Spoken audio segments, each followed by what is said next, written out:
찰싹 뺨을 때리는 소리가 거실의 정적을 갈랐습니다.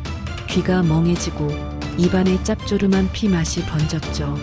올려다본 그 손, 45년 동안 제 손으로 키워온 제 사랑하는 아들 민우의 손이었습니다. 엄마! 제발 그만 좀 하라니까! 시어머니가 며느리한테 어떻게 그런 말을 해요? 민우의 목소리가 세차게 떨렸고 그 뒤에 선 며느리 지영의 눈가에는 보석처럼 반짝이는 눈물 한 방울이 정확히 흘러내렸습니다.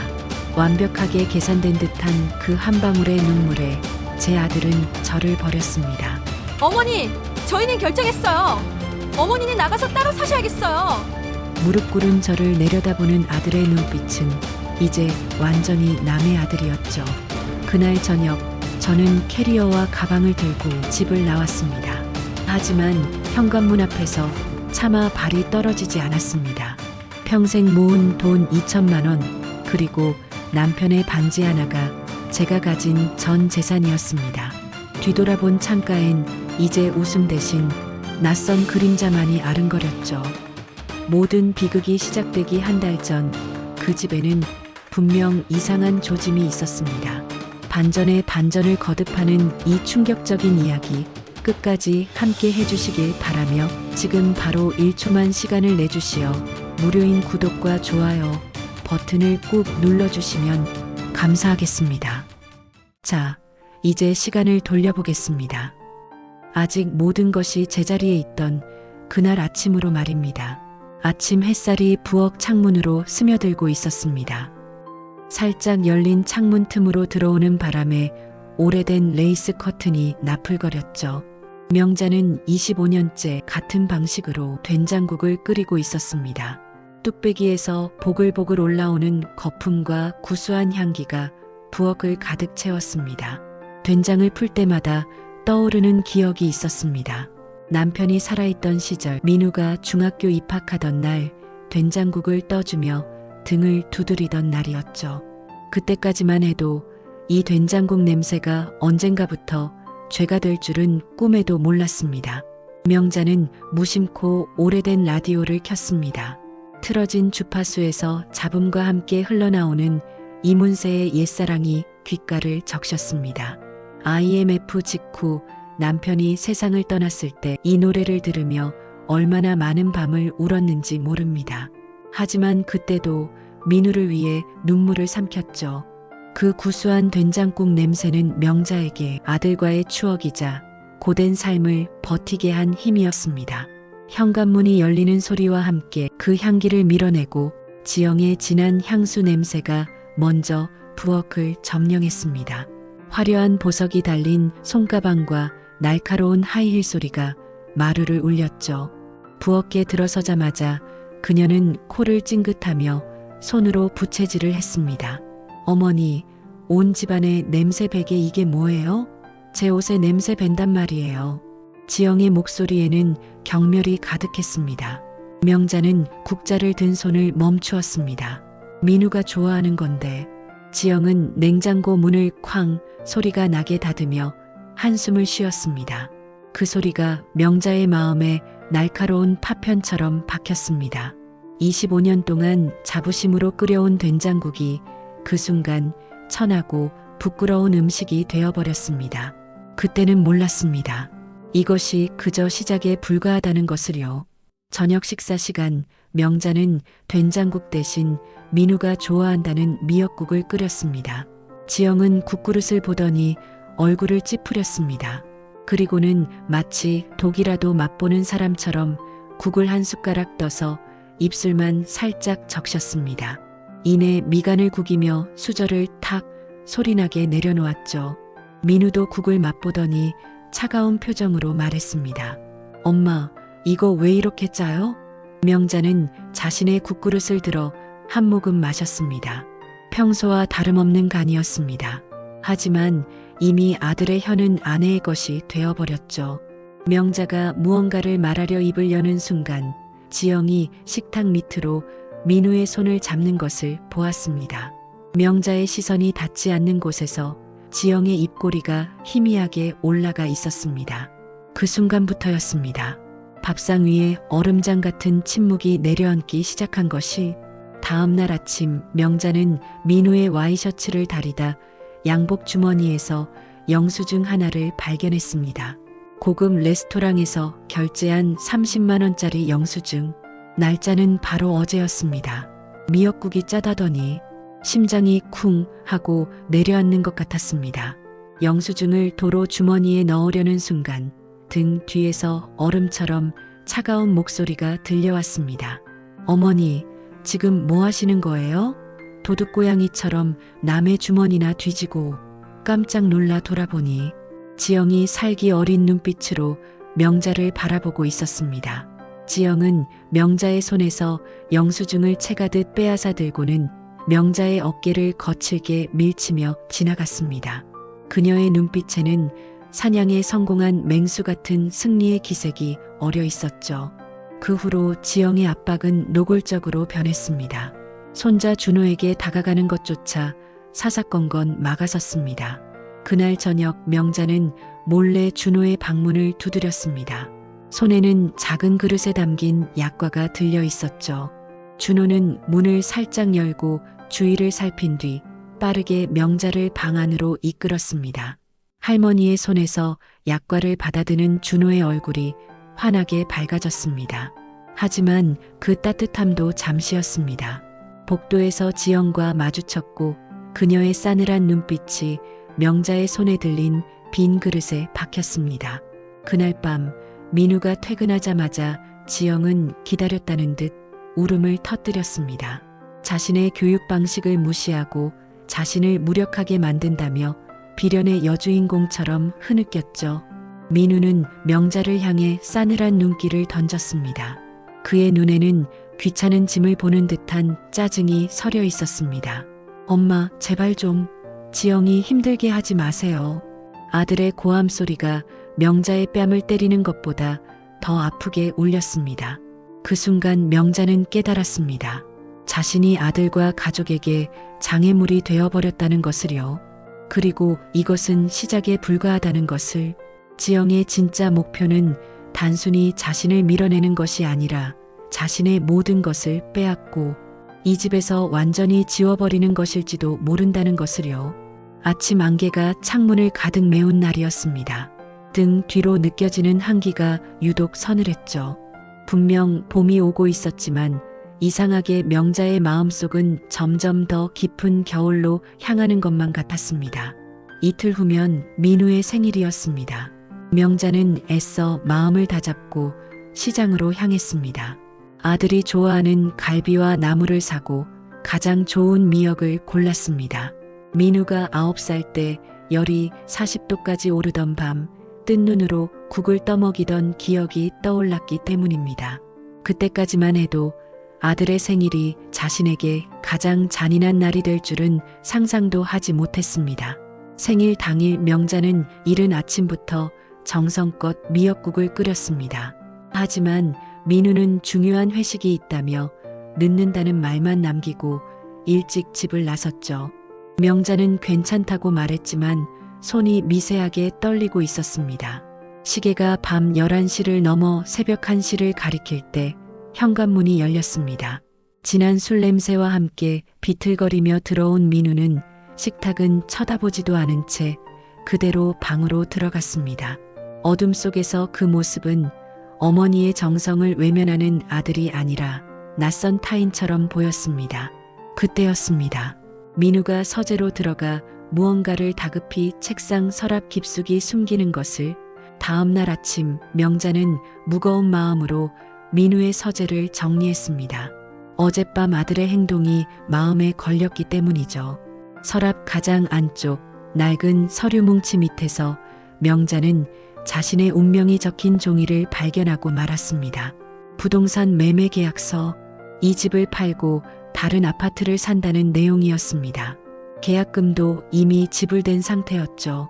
아들의 생일에 아들은 어머니를 내쫓을 계획을 세우고 있었던 겁니다. 손이 떨리는 순간 등 뒤에서 지영의 목소리가 들려왔습니다. 어머니, 그거 보고 계셨어요? 잘 됐네요. 그녀는 서류를 빼앗기는커녕 오히려 차가운 미소를 지으며 다가왔습니다.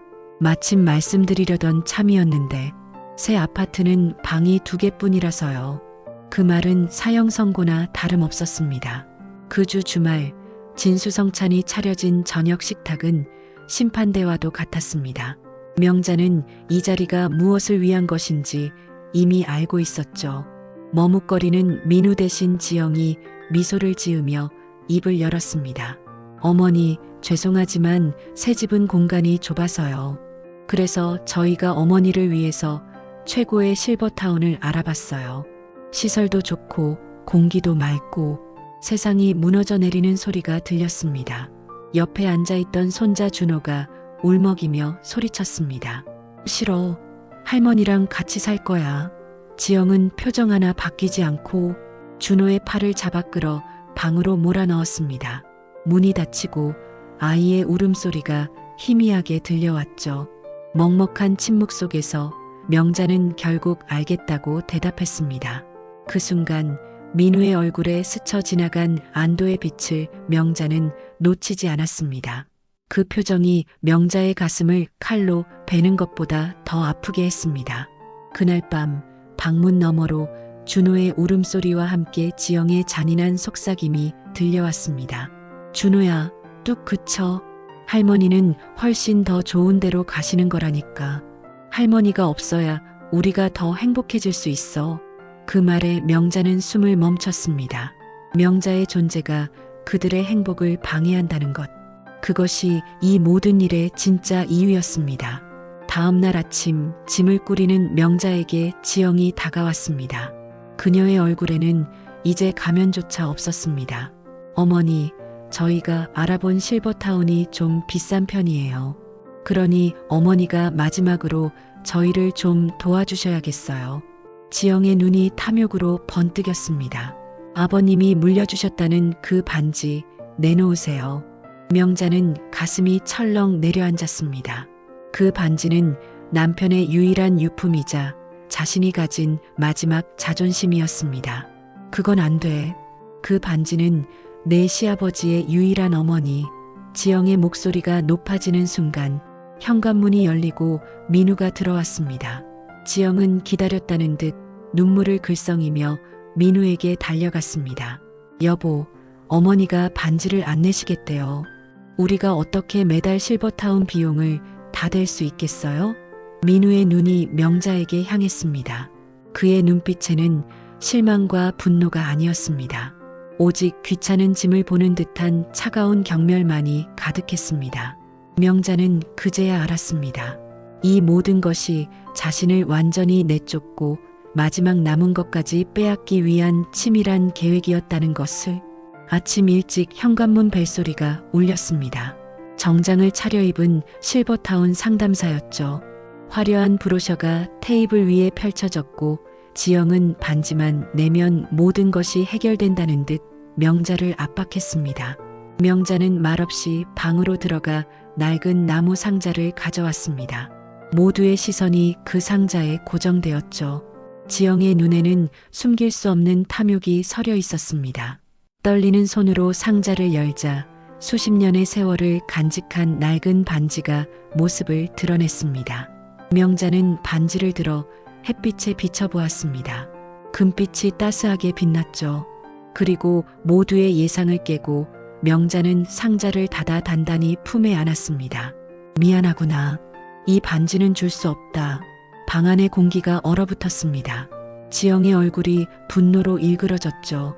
나는 실버타운에 가지 않겠다. 내 인생은 이제 내가 살 거다. 평생 순종적이었던 어머니의 반란에 민우는 당혹감을 감추지 못했습니다. 명자는 아들을 지나쳐 작은 보따리 하나를 들고 집을 나섰습니다. 현관에 선 명자의 뒷모습은 어쩐지 젊어 보였습니다. 굽었던 허리가 펴지고 걸음걸이가 달라져 있었죠. 그때까지만 해도 그들은 몰랐습니다. 그것이 명자의 위대한 홀로서기의 첫걸음이 될 줄은. 명자가 향한 곳은 옆 동네 시장의 작은 슈퍼마켓이었습니다. 주인 김영철의 배려로 가게 뒤편 3평, 남짓한 방에 거처를 마련한 것이었죠. 첫날부터 명자는 가게 일을 도왔습니다. 진열대를 닫고 상품을 정리하고 손님들의 장바구니를 들어주었습니다. 집에서는 무시당하던 존재였지만 이곳에서 명자는 자신이 필요한 사람이라는 것을 느꼈습니다. 한 달이 지나자 놀라운 일이 벌어졌습니다. 명자가 심심풀이로 만들어 팔기 시작한 김밥이 시장에서 대박이 난 것입니다. 적당히 간이 밴 밥과 신선한 재료, 그리고 수십 년의 정성이 담긴 손맛은 그 누구도 흉내낼 수 없었죠. 김밥 한 줄이 팔려나갈 때마다 명자의 굽었던 허리가 조금씩 펴졌습니다. 잃어버렸던 자신의 이름 석자를 되찾는 기분이었습니다. 슈퍼마켓 매출이 오르자 영철은 명자에게 월급까지 주기 시작했죠. 어느 날 오후 민우가 슈퍼마켓을 찾아왔습니다. 한 달 만에 만난 어머니가 훨씬 건강하고 생기 넘쳐 보여 놀라는 눈치였습니다. 민우는 어색하게 김밥을 먹으며 지영이 회사 자금 횡령 혐의로 조사를 받고 있다고 털어놓았습니다. 누군가의 모함일 거라며 아내는 그럴 리 없다고 말하는 아들의 모습이 안쓰러웠습니다. 명자는 말없이 김밥을 썰었습니다. 칼날이 도마에 닿는 소리만 간간히 들렸죠. 그동안 슈퍼에 놀러온 손자 준호에게서 들었던 이야기들이 떠올랐습니다. 지영이 밤늦게 비밀 전화를 하는 모습, 숨겨둔 통장에 대한 이야기들이었습니다. 민우야, 지영이 서랍 맨 아래 확인해봤니? 민우의 얼굴이 굳었습니다. 준호가 그러더구나. 엄마가 거기에 비밀 통장 넣어두는 걸 봤다고. 민우의 손에서 젓가락이 떨어졌습니다. 이틀 후 지영은 경찰에 체포되었습니다. 민우가 실제로 아내의 서랍에서 회사 돈이 입금된 비밀 통장을 발견한 것이 결정적이었습니다. 모든 것을 잃은 민우는 일주일 만에 준호의 손을 잡고 다시 슈퍼를 찾아왔습니다. 헬쑥한 얼굴, 구겨진 옷차림, 그의 눈에는 깊은 상처가 서려 있었죠. 엄마, 죄송해요. 지영이가 모든 걸 인정했어요. 엄마를 집에서 내쫓고 다 계획적이었대요. 민우는 지영의 휴대폰에서 발견했다는 메모에 대해서도 말했습니다. 시어머니만 없으면 재산을 모두 차지할 수 있다는 내용이었습니다. 명자에게 그 모든 것은 돈이었고 시어머니는 그저 방해물에 불과했던 것입니다. 엄마, 집으로 돌아오세요. 제발이요. 민우의 간절한 목소리에 명자는 잠시 생각에 잠겼습니다. 바로 그때 옆에서 묵묵히 명자를 지켜보던 영철이 말했습니다. 명자 씨, 결정은 자유예요. 하지만 여기서도 당신을 필요로 한다는 걸 잊지 마세요. 명자는 미소를 지었습니다. 그리고 민우를 바라보았죠. 고맙다, 아들아. 하지만 엄마는 지금 여기에 머물 거다. 여기서 내 삶을 찾았거든. 민우의 눈에 굵은 눈물이 고였습니다. 명자는 아들의 눈물을 외면하지 않았습니다. 하지만 더 이상 아들의 인생에 갇혀 살지는 않을 것이었습니다. 이제 명자에게는 자신의 이름으로 살아가야 할 이유가 생겼기 때문입니다. 슈퍼마켓 앞에 서서 명자는 떠나가는 아들과 손자의 뒷모습을 보며 손을 흔들었습니다. 분명 이긴 싸움이었지만 이상하게 눈물이 났습니다. 모든 것을 되찾은 것이 아니라 모든 것을 잃어버렸던 과거의 자신과 마주한 기분이었죠. 오래도록 잊고 지낸 기억 하나가 안개처럼 피어올랐습니다. 30년 전 남편이 병상에 누워 마지막으로 건넸던 말. 당신은 혼자가 아니야. 우리 민우가 있잖아. 그 말을 믿고 아들 하나만 보고 살아왔습니다. 하지만 이제 명자는 알았죠. 자신도 한 사람의 인간으로 자신의 삶을 살 권리가 있다는 것을요. 잊고 있던 남편의 기억은 이제 슬픔이 아니라 새로운 다짐의 불씨가 되었습니다. 여름이 깊어가고 민우는 주말마다 준호를 데리고 슈퍼마켓을 찾았습니다. 처음의 어색함은 점차 편안함으로 바뀌어갔죠. 그날 밤 명자는 작은 방에서 오래된 사진첩을 꺼냈습니다. 사진첩 속 젊은 명자가 환하게 웃으며 자신을 바라보고 있었습니다. 그리고 그 옆에서 늠름한 남편이 미소 짓고 있었죠. 그때였습니다. 마치 사진 속 남편이 말을 거는 것처럼 그 목소리가 귓가를 스치는 것 같았습니다. 명자가 사진첩을 덮으려는 순간 민우에게서 전화가 걸려왔습니다. 할 이야기가 있다고요. 1시간 후 민우가 슈퍼마켓에 도착했습니다. 그의 손에는 낡고 누렇게 바랜 편지 봉투 하나가 들려 있었습니다. 지영이 물건을 정리하다가 발견했어요. 아버지가 돌아가시기 전에 저에게 쓰신 편지예요. 명자는 놀란 눈으로 편지를 바라봤습니다. 남편의 글씨체가 선명했죠. 떨리는 손으로 편지를 펼쳤습니다. 사랑하는 아들 민우에게, 아버지가 너에게 미안하구나. 내가 크는 모습을 다 보지 못해서. 하지만 부탁이 하나 있어. 내 어머니를 잘 부탁한다. 어머니는 강한 척하지만 사실은 누구보다 여린 사람이란다. 나 대신 어머니를 행복하게 해주렴. 그게 아버지의 마지막 소원이야. 명자의 뜨거운 눈물이 편지 위로 뚝뚝 떨어졌습니다. 민우도 고개를 숙인 채 어깨를 들썩였습니다. 엄마, 죄송해요. 아버지의 마지막 부탁을 제가 지키지 못했어요. 명자는 말없이 아들의 손을 꼭 잡았습니다. 수십 년의 세월을 뛰어넘어 세 사람은 그렇게 다시 만나고 있었습니다. 민우는 지영이 체포된 후 알게 된 사실들도 털어놓았습니다. 지영이 그토록 명자를 괴롭히고 반지에 집착했던 이유는 그 반지가 고가의 유품일 거라 확신했기 때문이었습니다. 그런데 엄마, 사실은 민우는 차마 말을 잇지 못했습니다. 명자는 아들의 눈을 보며 조용히 입을 열었죠. 알고 있었다. 그 반지 금도금이었어. 내 아버지가 가진 것 없어도 나한테는 뭐든 해주고 싶어 했던 사람이었으니까. 민우는 놀라 어머니를 바라봤습니다. 잠시 후 두 사람은 동시에 쓸쓸한 웃음을 터뜨렸습니다. 그들의 가족을 산산조각 낸 탐욕의 대상이 사실은 아무런 금전적 가치가 없었다는 사실이 너무나도 허무했기 때문입니다. 그래도 엄마에겐 세상 무엇보다 소중한 보물이다. 민우는 고개를 끄덕였습니다. 그리고 조심스럽게 준호 이야기를 꺼냈습니다. 엄마가 체포되고 가족이 흩어진 충격으로 아이가 많이 힘들어한다고요. 준호가 할머니를 많이 그리워해요. 그 말에 명자의 가슴이 다시 한번 아려왔습니다. 민우가 돌아간 후 명자는 창가에 앉아 밤하늘을 바라봤습니다. 별들이 유난히 밝게 빛나는 것 같았죠. 이제 명자는 알 수 있었습니다. 남편이 남긴 진짜 유산은 금도금 반지가 아니라 뒤늦게나마 철이 든 아들과 사랑스러운 손자라는 것을요. 그것을 지키기 위해서라도 자신은 더 단단해져야 했습니다.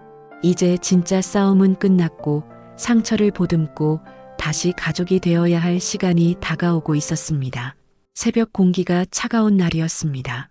명자는 어둠 속에서 조용히 일어나 산을 오를 채비를 했습니다. 오늘은 남편의 기일이었습니다. 15년째 명자는 매년 이날 새벽이면 산 중턱의 작은 절을 찾았습니다. 어둡고 가파른 산길이었지만 명자의 발걸음은 조금도 망설임이 없었죠. 절에 도착하자 동이 트기 시작했습니다. 법당안 고요한 어둠 속에서 촛불만이 흔들리고 있었습니다. 명자는 준비해온 향을 피우고 남편을 위해 조용히 기도했습니다. 여보, 이제 저는 정말 괜찮아요. 그러니 당신도 편히 쉬세요. 우리 민우도 이제 진짜 어른이 되었어요. 기도를 마치고 법당 밖 평상에 앉아 떠오르는 해를 바라볼 때였습니다. 등 뒤에서 익숙한 목소리가 들려왔습니다. 엄마, 돌아보니 민우가 서 있었습니다. 그의 손에는 작은 그림 봉투가 들려 있었죠. 영철 아저씨한테 들었어요. 엄마가 매년 이날 이곳에 오신다고. 두 사람은 잠시 침묵 속에 붉게 물드는 하늘을 바라봤습니다. 수많은 말이 오갔지만 그 어떤 말도 필요 없는 순간이었습니다. 준호가 이걸 할머니께 꼭 드리라고 했어요. 민우가 건넨 봉투 안에는 준호가 서툰 솜씨로 그린 그림이 있었습니다. 명자, 민우, 준호가 손을 잡고 있고 하늘 위에서 할아버지가 웃으며 내려다보는 모습이었습니다. 그림 아래에는 우리 가족이라고 적혀 있었죠. 명자의 눈시울이 뜨거워졌습니다. 민우는 조심스럽게 어머니의 어깨에 손을 얹었습니다. 엄마, 우리 다시 시작해요. 진짜 가족으로요. 명자는 고개를 들어 아들을 바라봤습니다. 민우의 눈에도 눈물이 고여 있었습니다. 수십 년간 쌓였던 벽이 무너지고 모든 오해와 상처가 새벽 여명 속으로 씻겨 내려가는 것 같았습니다. 그래, 다시 시작하자. 우리 아들. 산에서 내려오는 길, 민우는 지영과 이혼 절차를 밟고 있으며 준호는 자신이 키우기로 했다고 말했습니다. 엄마가 슈퍼마켓에 계시는 게 좋으시면 저희가 이 근처로 이사 올게요. 준호도 할머니 가까이 있고 싶어 해요. 아들의 그 말 한마디에 명자는 모든 것을 용서할 수 있었습니다. 자신을 내쫓으려던 아들이 이제는 자신에게 더 가까이 오려고 하고 있었습니다. 그것으로 충분했습니다. 시간이 흘렀습니다. 슈퍼마켓은 이제 명자네라는 이름을 달고 동네의 명소가 되었습니다. 준호는 매일 학교를 마치면 할머니에게 달려와 김밥 마는 법을 배웠고 민우는 주말마다 찾아와 가게 일을 도왔습니다. 첫눈이 내리던 겨울날 명자네 슈퍼 앞 작은 테이블에 모두가 모였습니다. 준호가 자랑스럽게 내민 첫 김밥을 명자가 기쁘게 받아들었고 민우는 아버지의 옛 이야기를 들려주었습니다. 영철은 그런 명자 가족을 보며 흐뭇한 미소를 지었죠. 슈퍼마켓 벽에는 한 장의 사진이 새로 걸렸습니다. 명자와 영철이 환하게 웃고 있는 사진. 그리고 그 옆에는 우리 가족이라 적힌 준호의 그림이 나란히 있었습니다. 그 순간 명자는 깨달았습니다. 행복이란 잃어버린 것을 되찾는 것이 아니라 남은 사람들과 새로운 추억을 만들어가는 것이라는 것을요. 그리고 인생은 언제나 우리에게 두 번째 기회를 준다는 것을요. 여러분, 당신의 지난 세월에도 이런 순간이 있었나요? 가장 어두운 밤 끝에 찾아온 새벽의 빛처럼 인생의 막다른 골목에서 만난 예상치 못한 행복 말입니다.